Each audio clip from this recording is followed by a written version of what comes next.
আসসালামু আলাইকুম দর্শক। তো বেশ কিছুদিন যাবৎ কয়েকজন ভাই আমাকে নক দিছিল। তারা জানতে চাইছে যে পেয়ারা বাগানে পরিচর্যা সম্পর্কে, যেমন কোন ধরনের সার প্রয়োগ করতে হয়, কিংবা কোন ধরনের কীটনাশক ব্যবহার করলে পোকা কমবে কিংবা পেয়ারা কালার আসবে ভালো, এসব বিষয়ে।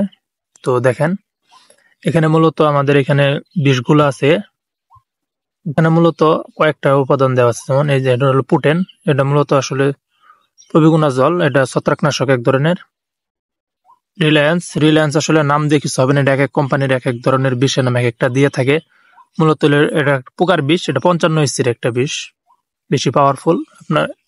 আপনারা 10 ইসিরও দিতে পারেন, সেটা হয়তো আরো কম মাত্রা একটু কমাই বাড়াই দিতে হবে।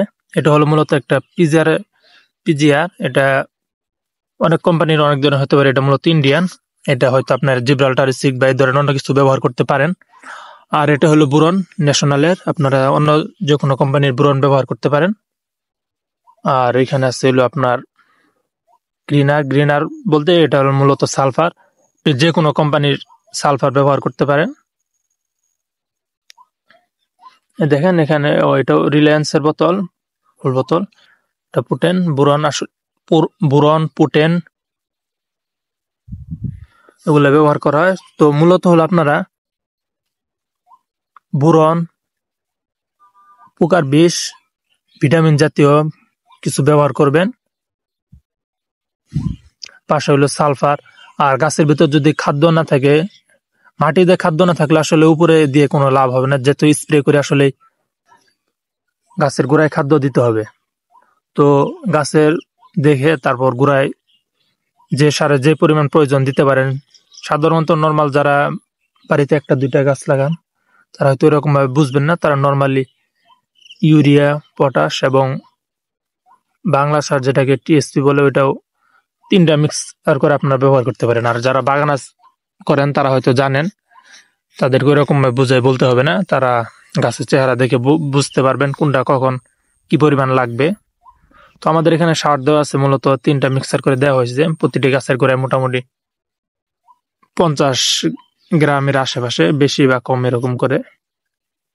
দেখেন আমাদের পেয়ারার কালার গুলো দেখেন, মাশাআল্লাহ অনেক সুন্দর।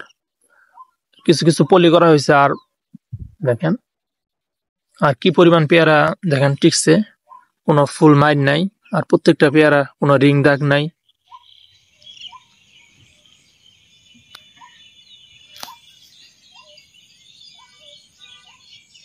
দেখেন পেয়ারা কালার গুলা দেখেন একদম ফ্রেশ। আর এই ধরনের পেয়ারা গুলা পলি করলে একটা পেয়ারা মিস্টেক হওয়ার কোনো সম্ভাবনা নাই। আর আপনারা আসলে কোন ধরনের পেয়ারা পলি করবেন সেটা দেখেন। এখানে দেখেন 2টা পেয়ারা, এই 2টা পেয়ারা পলি করা যাবে। বা আর আপনাদেরকে যদি দেখাই, দেখেন এই একটা ছোট পেয়ারা, এগুলা পলি করা যাবে না। এগুলা পেয়ারা পলি করলে ঝরে যাওয়ার সম্ভাবনা আছে, যার কারণে এগুলা পলি করা থেকে বিরত থাকবেন।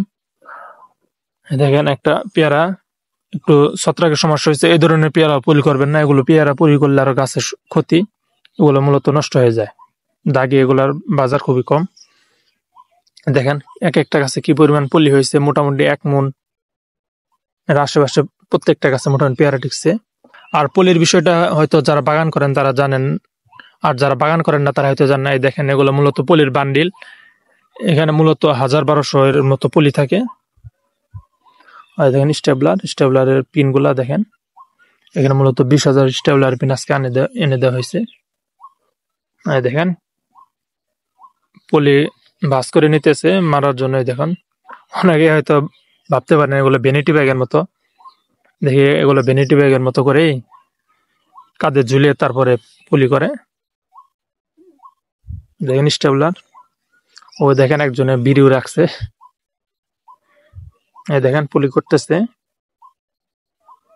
পলি করার সময় অবশ্যই যাদেরকে দিয়ে পলি করাবেন বা নিজেরা করবেন, গাছের গোড়া থেকে পলিগুলা যাতে মিস না হয়। প্রত্যেকটা গাছের গোড়ার পেয়ারা গুলা খুব ভালোভাবে ট্রাই করবেন।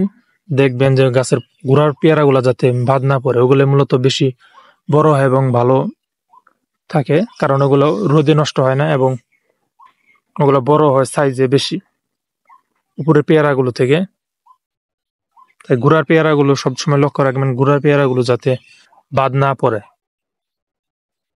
দেখেন এভাবে করছে। আর আমাদেরকে এখানে বান্ডিল গুলো প্রত্যেকটা এগুলা চুক্তিভিত্তিক করাই 1000-1200 এরকম ওই বান্ডিল গুলো থাকে।